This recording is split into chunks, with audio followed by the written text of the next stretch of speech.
From Occupy to Black Lives Matter, from the fight for 15 to Antifa, one could say we are living in the new age of protest and activism.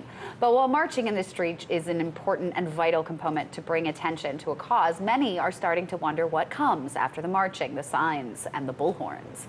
And if we focus too much on the symptoms and not the source. Peter Joseph, the founder of the Zeitgeist movement, is looking to answer some of those questions and more in his new book, The New Human Rights Movement, Reinventing the Economy to End Oppression. Tyrell recently sat down with Joseph to discover just what is the central message of the new human rights movement. First, thanks for having me on, Tyrell. And the book ultimately addresses activism for the 21st century, realizing that we have to start looking at things from a structuralist perspective. And what that means is that instead of this kind of group versus group stuff that we've been seeing for centuries now, where everyone wants to blame some other ideology or party or group, or that's just the general dominant ethic we see in the streets and so on, we need to start thinking about what is forming the social psychology that is emanating down and influencing and effectively creating this group polarization and all the debate and general social warfare that we see. So throughout the book, I basically take a sociological approach and talk about at the root of our social system, which effectively is market capitalism. We could use different terms for that. We're going back really about 12,000 years of evolution since the Neolithic revolution. And we've formed through kind of a geographical determinism in combination with reactions to human nature and so on, this social system. And we're reaching a point where we can transition out of this system and outside of all the baggage that we've been creating, hence the disputes and the tenuous social circumstances we see today with all the social destabilization, ecological decline. So to summarize it without getting too tedious with it, if we don't take a structural or sociological perspective of what our social system is creating in terms of affecting social psychology and culture, we're not going to get very far with activism today. No, we're not. I completely agree with you. What do you see are the kind of biggest missteps, whether involuntary or otherwise, that activists, young activists, old activists, even, and others, looking to change the world for the better? What are the missteps or mistakes they're making? I mean, is it just they need to focus on the root cause more, or what else is going on? Well, I think you said it. The root cause, as defined in the book, being what I just implied.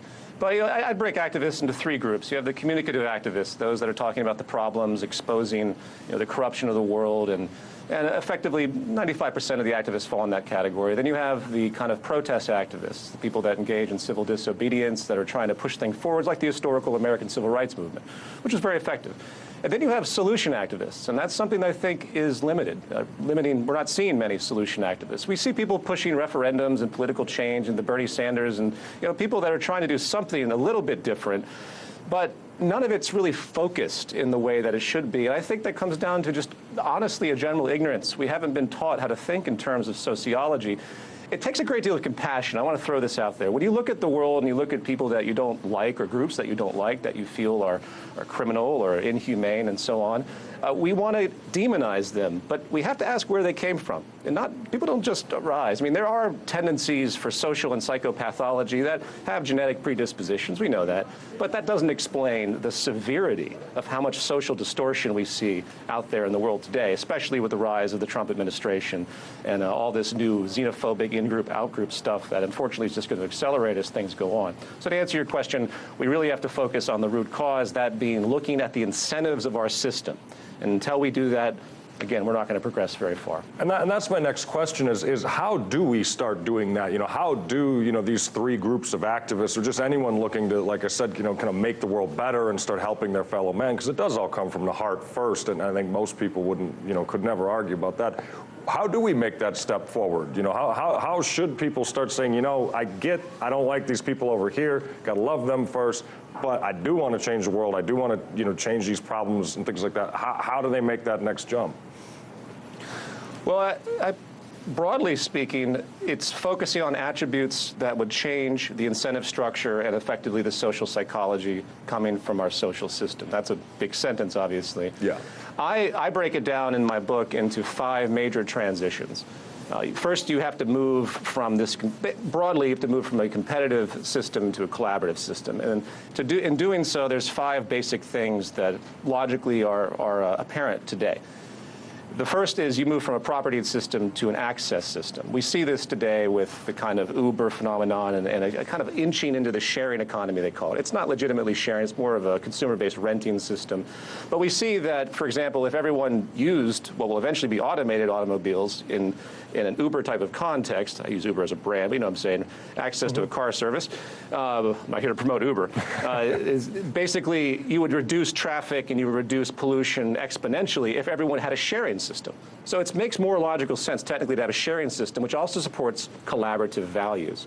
Same goes for open source. We sit in a collaborative, people sit in boardrooms in a collaborative, a competitive environment against other boardrooms, say a cell phone company versus multiple cell phone companies. Imagine what would happen if they were all open source as a sector.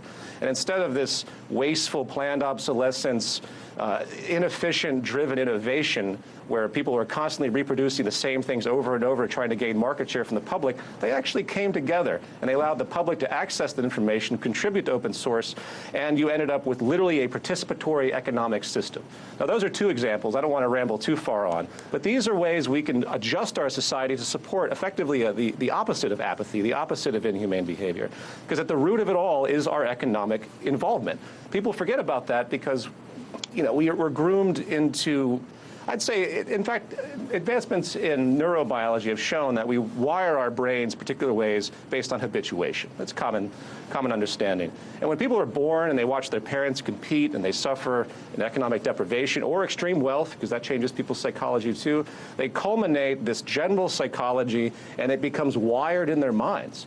And then people behave in these ways, they don't even know that they're doing it. And we have to break out of that. And you have to start changing those structural economic mechanisms in order to do that. I hope that's very clear. Yeah. That's the central message of the book. Yeah, and I want to ask you, I mean, you're a good example, I think, to kind of give people a good example of that. When did that moment kind of strike you in your life? You're going through your life before Zeitgeist, before all of that, and was this one of those moments where it's like, ooh, eureka, I kind of suddenly realized sharing works better than competition? How did you kind of have that moment in your life where that really hit?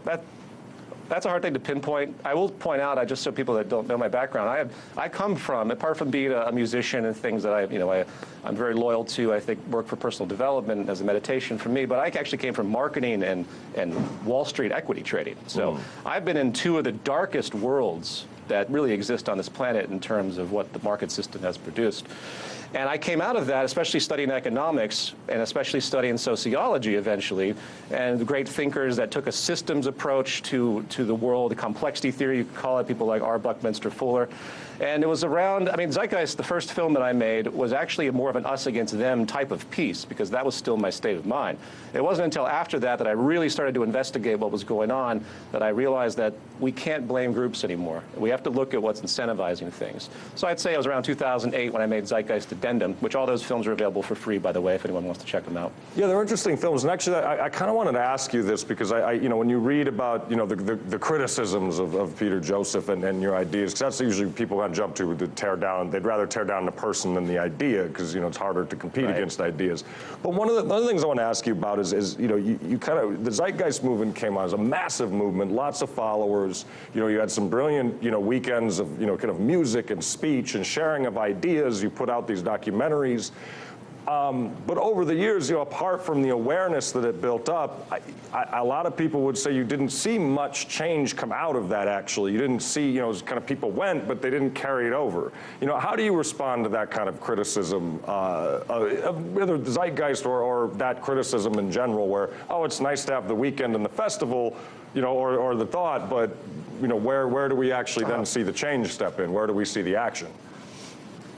Well, people have an issue with group inclusion, I tend to find. Some people gravitate towards groups, and some very much don't want to. They want to maintain their individual identity. And I think the influence of the Zeitgeist movement, and more importantly, the influence of the ideas espoused by it, have been picking up. When we first started 10 years ago almost, no one really talked about technological unemployment. No one talked about the massive exponential increase in efficiency that we've been seeing that really defines our economic wealth. No one really talked about the general social architectural things that I just mentioned earlier in this broadcast.